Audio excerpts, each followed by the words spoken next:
आज के इस वीडियो में हम जानेंगे कैसे एक मासूम लड़का बुरी संगत के भयंकर परिणाम से मरते मरते बचा। साथ ही हम जानेंगे कि क्यों हमें केवल उस परम शक्तिशाली परमात्मा को ही अपना मानना चाहिए। आइए शुरू करते हैं। एक अध्यापक अपने शिष्यों के साथ घूमने जा रहे थे। रास्ते में वे अपने शिष्यों को अच्छी संगत की महिमा समझा रहे थे, लेकिन शिष्य इसे समझ नहीं पा रहे थे। तभी अध्यापक ने फूलों से भरा एक गुलाब का पौधा देखा। उन्होंने एक शिष्य को उस पौधे के नीचे से तत्काल एक मिट्टी का ढेला उठाकर ले आने को कहा। जब शिष्य ढेला उठा लाया तो अध्यापक बोले कि इसे अब सूंघो। शिष्य ने ढेला सूंघा और बोला कि गुरुजी, इसमें से तो गुलाब की बड़ी अच्छी खुशबू आ रही है।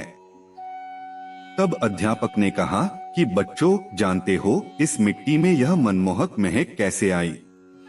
दरअसल इस मिट्टी पर गुलाब के फूल टूट टूट कर गिरते रहते हैं, तो मिट्टी में भी गुलाब की महक आने लगी है, जो कि ये असर संगत का है। और जिस प्रकार गुलाब की पंखुड़ियों की संगति के कारण इस मिट्टी में से गुलाब की महक आने लगी, उसी प्रकार जो व्यक्ति जैसी संगत में रहता है उसमें वैसे ही गुणदोष आ जाते हैं। इसके विपरीत कुसंगी के बड़े भयानक परिणाम हो सकते हैं। कुसंगति का असर ये है कि एक लड़का था, वो जानवरों से बहुत प्यार करता था। एक बार उस लड़के ने एक छोटा सा अजगर पाला और वो अजगर उसके साथ ही घर में रहता था। एक बार वो अजगर बीमार जैसा हो गया, उसने खाना खाना भी छोड़ दिया था, यहाँ तक कि कई दिनों तक उसने कुछ नहीं खाया। तो वो लड़का परेशान हुआ और उसे वेटरिनरी डॉक्टर के यहाँ लेके गया। डॉक्टर ने उसका चेकअप किया और उस लड़के से पूछा कि क्या ये अजगर आपके साथ ही सोता है? उस लड़के ने कहा कि हाँ, ये मेरे साथ ही सोता है। डॉक्टर ने फिर पूछा, क्या ये आपसे बहुत सटक करके सोता है? लड़के ने कहा कि हाँ, ये कुछ दिनों से मुझसे बहुत सटक कर सोता है। ये सुनकर डॉक्टर ने थोड़ा गंभीर होकर लड़के से पूछा, क्या रात को ये अपनी पूरी बॉडी को स्ट्रेच करता है? ये सुनकर लड़का थोड़ा भावुक हो गया और उसने कहा, जी हाँ डॉक्टर साहब, ये रात को अपनी बॉडी को बहुत बुरी तरह स्ट्रेच करता है और मुझसे इसकी इतनी बुरी हालत देखी नहीं जाती और मैं किसी भी तरह से इसका दुख दूर नहीं कर पाता। मेरे इस बेजुबान साथी का जल्दी से इलाज करे। डॉक्टर ने कहा कि इस अजगर को कोई बीमारी नहीं है और ये जो रात को तुम्हारे बिल्कुल बगल में लेटकर अपनी बॉडी को स्ट्रेच करता है, वो दरअसल तुम्हें निगलने के लिए अपने शरीर को तुम्हारे बराबर लंबा करने की कोशिश करता है। वो लगातार ये परख रहा है कि तुम्हारे पूरे शरीर को वो ठीक से निगल पाएगा या नहीं, और निगल लिया तो पचा पाएगा या नहीं।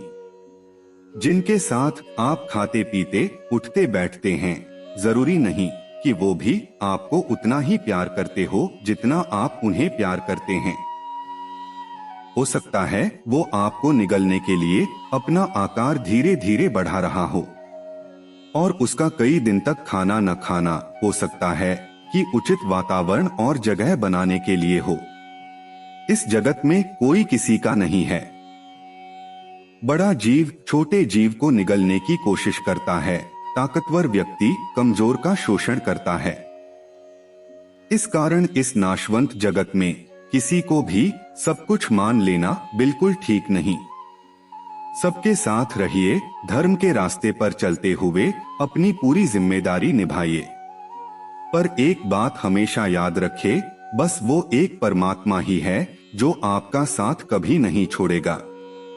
इसलिए अगर अपना मानना ही है तो उस एकमात्र शक्तिशाली परमात्मा को मानो जो हमारे और इस समस्त संसार के होने का कारण है। बस वो एक ही है जो कभी आपको नाउम्मीद नहीं करेगा। बस वो एक शक्तिशाली परमात्मा ही है जो आपका साथ कभी नहीं छोड़ेगा। जो मिला उसके लिए उसका आभार माने और जो नहीं मिला उसमें प्रभु की इच्छा मानिए। और जो चाहिए उसके लिए अपना 100% देकर प्रयत्न करे और साथ ही उस परम परमात्मा की सद्भक्ति करे और इस छल की दुनिया से पार हो जाए।